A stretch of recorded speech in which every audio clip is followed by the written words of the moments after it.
Okay, I'm here at UCLA Santa Monica. I'm getting a biopsy today of my lung. They'll be going in with a needle through my back and taking a sample. I should be here around 5 hours after observation.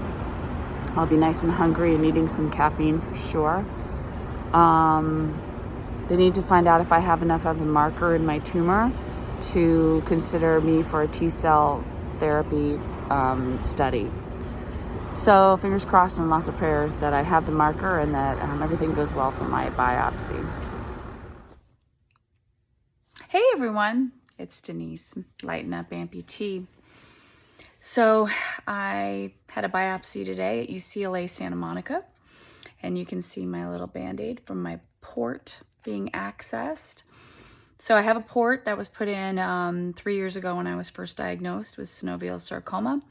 And the port, if you've never heard of a port, is this weird thing that they put in like a in and out surgery. And that port, they basically, when a nurse accesses it, it's really strict. They have to be super careful because this goes right into my heart, into my blood system. And so it saves them having to access my veins. So they can just go straight into my port. I numb it up with this cream before I go to doctor appointments or chemo or wherever, whenever I've needed them to access it. And it helps kind of numb it, or I've used ice because they basically are taking this needle that goes straight into your chest.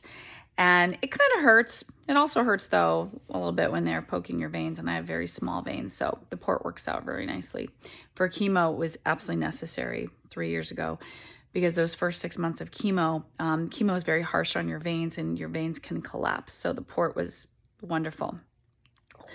Got some fun port stories. So it was the weirdest thing to have a port installed at first, but now I'm like really used to it, but it felt very strange. It kind of sticks out too a little bit, so it's weird when I feel it like in the shower or whatever. Anyway, so my port got accessed today because I had a biopsy, and the way they do a lung biopsy is I got into my lovely, beautiful hospital gown, and then they did all my vitals and all that fun stuff, and then rolled me into basically kind of an operating area, but it's with a CT scan. And they accessed my lung from behind. So I had to lay on the CT scan table on my stomach. And then the table rolls you into the scanner in and out while the doctor comes in and out of the room to position the needle through my back into my lung and tweaks it just slightly to make sure they get that nodule. It's an amazing thing. I don't know how they do it. Nerves of steel. They literally are taking this long needle and poking in your back and trying to just like, it's a needle in a haystack to take a sample of that, 16 millimeter nodule. So he was doing that, and it was really weird because with my prosthetic, they had me lay on the table on my stomach, and the prosthetic, the heaviness of it or the angle at my leg was actually, my residual limb was bothering me too. They give you morphine right into my port. That's the nice part. And put me into a twilight, but you have to be aware enough to take breaths when they ask you to, because you have to fill your lungs, because apparently the 50 plus nodules I have in my lungs move around when you breathe. And so that one nodule, the needle in the haystack, where they're going after that one nodule that they're targeting to get a sample, it moves. So you have to breathe just right, hold it so that they can access it. So that took about, an hour.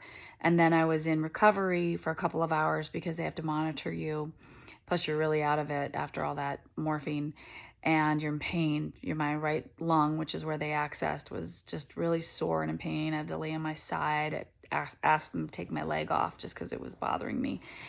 And it's such an interesting thing, right? Usually people take off their shoes. And yeah, I couldn't even wear the lovely hospital socks because I had to keep both shoes on when I wore my leg. Anyway, they give you an x-ray every hour for the first 2 hours to make sure that your lung does not collapse and no excessive bleeding. And then they send you home. So I at least got to get some food and caffeine once I left the hospital with my ride, because I'm not allowed to drive today.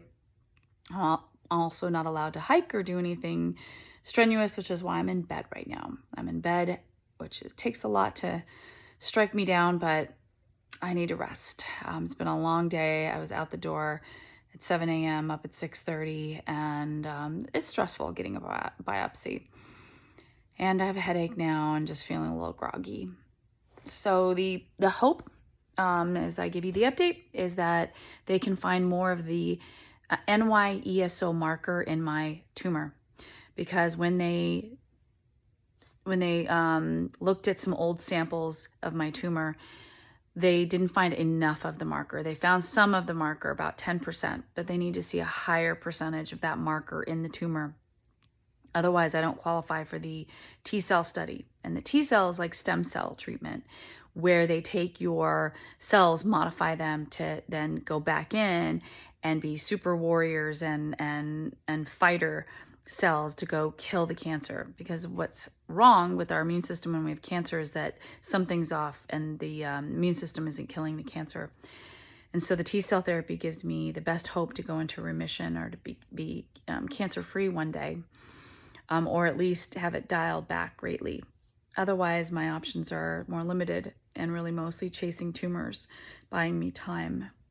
So fingers crossed and prayers that my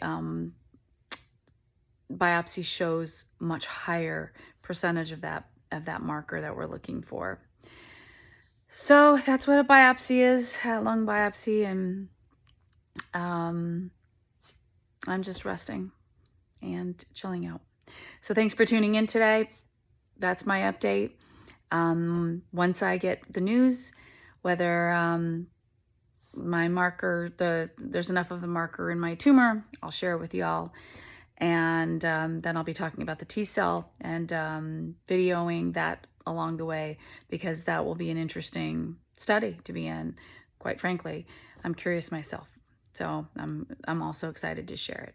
So thanks for tuning in today, Biopsy Day, and I'll see you next time.